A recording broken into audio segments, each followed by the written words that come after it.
Ayan. So, sa mga nagtatanong kung paano mag-reset ng CCTV na IP camera ni Dahua, kasi wala itong reset button. So, sa mga nagtatanong sa kung paano to i-reset, ang gagawin nyo, buksan nyo yung harap. Ito, pinipihit lang naman yung takip nun. May ano yan, may trade. Pinipihit lang yung takip nun.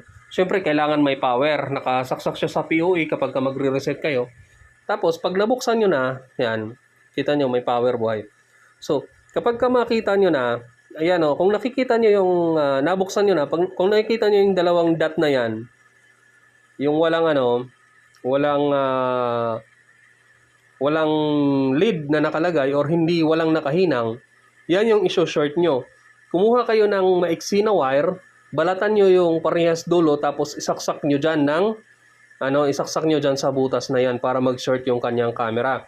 Tapos automatic yan, babalik na yan sa kanyang default na IP address at saka default password. So ganun lang kadali mag-reset. Once na reset nyo na, balik nyo na lang yung takip, tapos subukan nyo na lang ulit doon sa inyong DVR para matrace. Okay? So ayan, hanggang doon lang. Kung may katanungan kayo, maaari kayo magtanong, wag lang mathematics.